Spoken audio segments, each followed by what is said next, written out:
Introduce him. Vishal Thakre is a doctoral student in the Department of Communication Studies at the University of Texas at Austin. He's previously studied at the Berlin School of Economics and Tata Institute of Social Sciences. With 8 years of teaching experience, he has taught subjects such as sociology of labor, international political economy, and introduction to Indian society and remedial education for Dalit Bahujan students from vernacular backgrounds. His current research centers on anti-caste resistance and rhetoric through a communicative lenses, exploring how everyday acts of anti-casteness and resistance are produced through communication. So let's give a huge round of applause to Mr. Vishal Thakre. Thank you so much. Actually, I didn't want to do a speech today, but I'm forced to do it. Because I have done so many speeches over the last 4 or 5 days, so I thought like I just take off. So to be honest, I want to start with my journey, then how I got introduced to Baba Saheb. So I am a Chamar by caste, Maharashtrian Chamar, grew up Hindu. So in my family, on the wall, there used to be photos of Hanumanji, and next to that there was an Ajay Devgan. Because Ajay Devgan belonged to my brother. He was a fan of Ajay Devgan hairstyle, and of course, and my dad was a fan of Hanumanji.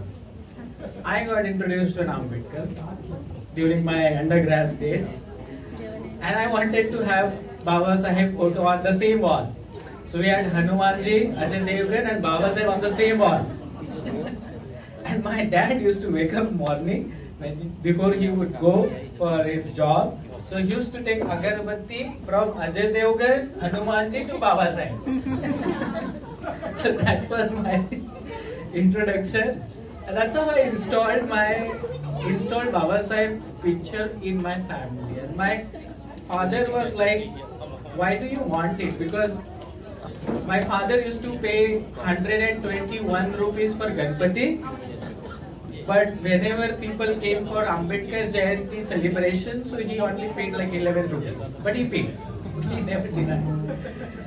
And then slowly I started introducing him that what was the idea, and then he got understood it. So I have actually grown up in my life and raised that consciousness, which was despite as he Jai Bhim wale log hai, to the point that I take pride in saying Jai Bhim in my life now.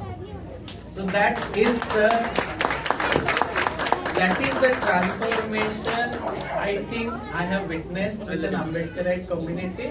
It was not taught to me in schools. It was taught to me. I've been trained more in a community than an institutionalized way of learning.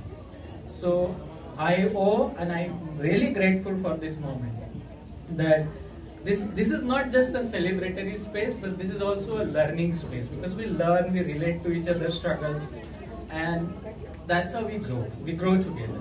So I wanna just point out 3 moments that Ambedkarites celebrate, and it is associated with the one person. 3 बार हम एक जगह आते हैं, we celebrate it, we mourn it, and we redefine us. And that 3 moments are very important in our life.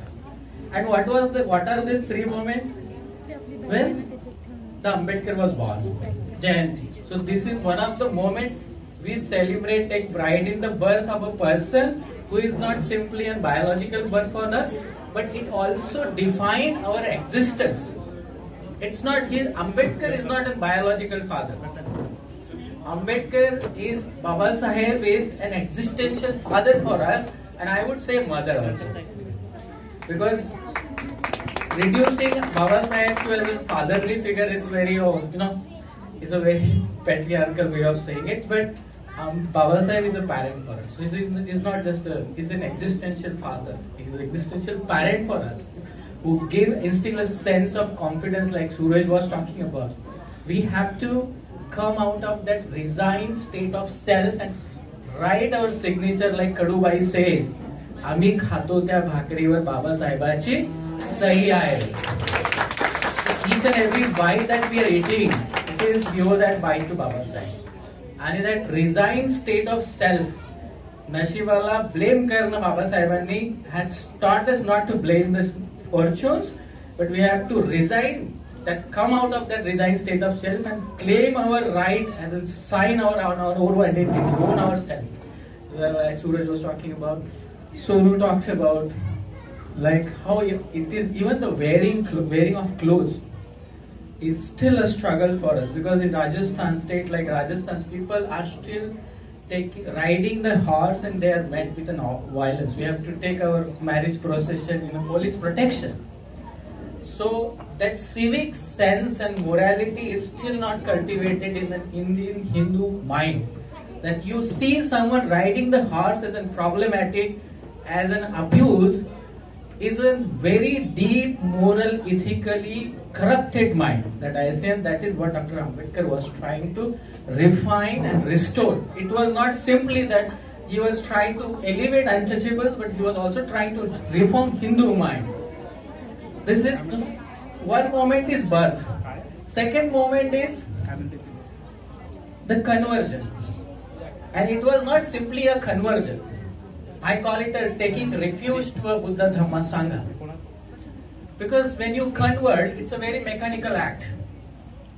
You can convert into any religion, but then conversion has to be a performance. It has to be continued performance and faith that we extend and express in the belief that we believe in. The belief was Buddha Dhamma Sangha.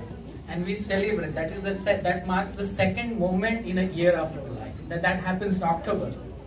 And there comes a moment in December, the Mahaparinirvan Day, 6th December. I have never ever seen a death of a person mourned and people coming together after he is gone on such a large scale, especially Chaitanya.